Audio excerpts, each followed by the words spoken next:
کتابوں میں اعلیٰ کتاب بخاری، فضیلت الشیخ مفتی توصیف احمد اسلامک اسکالر، کتاب بخاری۔ الحمدللہ رب العالمین والعاقبۃ للمتقین والصلاة والسلام علی سید الانبیاء والمرسلین، اما بعد۔ صحیح بخاری سے ہمارا کتاب الصلاۃ کا اگلا درس ہے۔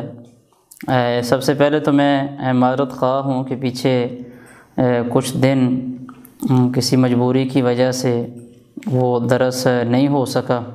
اللہ رب العالمین ہمارے لیے آسانی پیدا فرمائے۔ امام بخاری رحمۃ اللہ علیہ نے سترے کے متعلق ابواب قائم کیے ہیں، اور اس میں پہلا باب یہ قائم کیا ہے کہ باب سترۃ الامام سترۃ من خلفہ، کہ جو امام کا سترہ ہے یہ مقتدیوں کا بھی سترہ ہوگا، ہر مقتدی کو الگ سے سترہ رکھنے کی ضرورت نہیں۔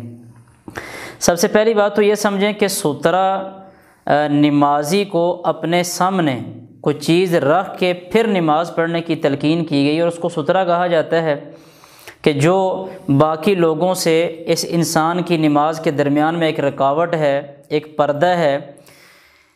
امام ابن خزیمہ رحمۃ اللہ علیہ کی صحیح میں حسن سند کے ساتھ یہ روایت موجود ہے کہ اللہ کے رسول صلی اللہ علیہ وسلم نے یہ بات ارشاد فرمائی کہ لا تصلی الا الی سترۃ، فرمایا سترے کے علاوہ نماز نہ پڑھو۔ اسی طرح سنن نبی داود وغیرہ میں صحیح سند کے ساتھ یہ روایت موجود ہے، حدیث نمبر 695 ہے کہ اس میں اللہ کے رسول صلی اللہ علیہ وسلم کا یہ فرمان کہ جب تم میں سے کوئی بندہ نماز پڑھے تو وہ سترے کے قریب ہو کے نماز پڑھے۔ فرمایا لا یقطع شیطان علیہ صلاتہ، پھر شیطان اس بندے پر اس کی نماز کو نہیں کاٹ سکے گا۔ صحابہ کرام نماز پڑھتے ہوئے ستونوں کی طرف جلدی کرتے تھے، یعنی سترے کی طرف نماز پڑھتے تھے۔ سترہ رکھ کے نماز پڑھنی چاہیے۔ کئی مساجد میں، خصوصاً ایسی مساجد کہ جہاں پہ ہر نماز کے وقت ہی رش ہوتا ہے، لوگ نماز پڑھتے ہیں، بہت سارے لوگوں کو ایسے دھوکا گیا کہ جو ہی نماز ختم ہوتی ہے تو پیچھے صفوں کے اندر ہٹ کے بغیر سترے کے نماز پڑھنا شروع کر دیتے ہیں۔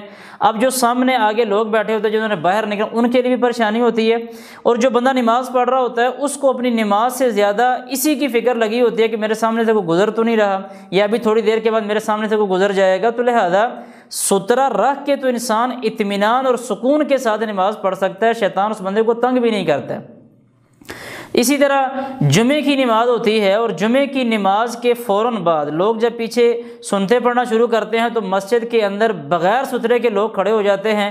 آگے بیٹھنے والوں کے لیے پریشانی ہوتی ہے، اور جو پیچھے لوگ بغیر ستون کے یا بغیر سترے کے نماز پڑھ رہے ہوتے ہیں ان کی توجہ بھی خراب ہوتی ہے، کیونکہ لوگوں نے گزرنا ہوتا ہے، پھر بعض لوگ جو ہے نا وہ بچ بچا کے گزر رہے ہوتے ہیں تو وہ سب کی توجہ خراب ہو رہی ہوتی ہے۔ تو پہلی بات یہ ہے کہ سترے کا خیال کیا کریں، عام نمازوں میں بھی اور جمعے کی نماز میں بھی۔ اگلا جو امام بخاری رحمۃ اللہ علیہ نے جو باب باندھا ہے تو اس میں مسئلہ یہ بیان کیا کہ امام جب نماز پڑھا رہا ہے تو امام نے جب اپنے آگے سترہ رکھا ہوا ہے تو پیچھے باقی جو مقتدی ہیں ان سب کا سترہ وہ امام ہی ہے، الگ سے سترہ رکھنے کی ضرورت نہیں ہے۔ حدیث بیان کی، کہتے ہیں ہمیں عبداللہ بن یوسف انہوں نے حدیث بیان کی، اور یہ حدیث عبداللہ بن عباس رضی اللہ تعالیٰ عنہ کی ہے۔ فرماتے ہیں کہ اقبلت راکبا علی حمار اتانی، یعنی میں ایک گدھے یا گدھی کے اوپر سوار ہو کے آیا، وانا یومئذ قد ناحزت الاحتلام، پر میں ان دنوں میں بلوغت کے قریب تھا، یعنی ابھی بچہ تھا، بالغ بھی نہیں ہوا تھا۔ ورسول اللہ یصلی بالناس بمنن الی غیر جدار، اللہ کے رسول صلی اللہ علیہ وسلم مینا میں لوگوں کو نماز پڑھا رہے تھے، اور نماز پڑھاتے ہوئے جدار یعنی دیوار کی طرف اللہ کے رسول علیہ الصلوۃ والسلام کا منہ نہیں تھا، کسی اور چیز کی طرف تھا۔ یہ جو کسی اور چیز کا میں ساتھ اضافہ کر رہا ہوں، یہ کئی ایک محدثین اس کا معنی بیان کیے، اور یہ معنی لیں تو امام بخاری رحمۃ اللہ علیہ جو یہاں سے مسئلہ ثابت کرنا چاہتے ہیں وہ ثابت ہوتا ہے کہ اللہ کے رسول علیہ الصلوۃ والسلام کسی سترے کی طرف نماز پڑھ رہے تھے، لیکن وہ سترہ دیوار نہیں تھی۔ فرمایا فمررت بین یدی بعض الصف، کہتے ہیں میں کچھ صف کے آگے سے گزر گیا، جو پیچھے اللہ کے رسول علیہ الصلوۃ والسلام کے صف بنی ہوئی تھی، پر میں اس میں سے بعض کے آگے سے گزر گیا۔ فنزلت، تو میں اترا اور میں نے اس گدھی کو چھوڑ دیا، تو وہ چر رہی تھی۔ کہتے ہیں میں صف میں داخل ہو گیا، فلم ينکر ذلک علی احد، پر میں اس بات کا مجھ پہ کسی بندے نے بھی کوئی انکار نہیں کیا۔ عبداللہ بن عباس رضی اللہ تعالی عنہ کا مقتدیوں کے آگے سے کچھ صف کے آگے سے گزرنا یہ اس بات کی دلیل ہے۔ پھر اللہ کے رسول علیہ الصلوۃ والسلام نے بھی انکار نہیں کیا، صحابہ کرام میں سے بھی کسی کی نکیر ثابت نہیں۔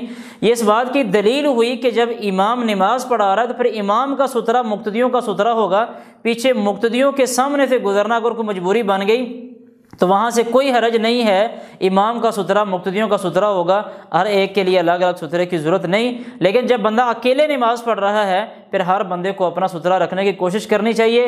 دیوار ہے، ستون ہے، مسجد کے اندر اگر سترہ پڑا اس کی طرف وہ رکھ کے نماز پڑھنی چاہیے، اس کے بغیر نماز پڑھنے سے احتیاط کرنی چاہیے۔ اللہ تعالی ہمیں سمجھنے کی اور عمل کرنے کی توفیق عطا فرمائے۔ کتابوں میں اعلیٰ کتاب بخاری، فضیلت الشیخ مفتی توصیف احمد اسلامک اسکالر۔ کتاب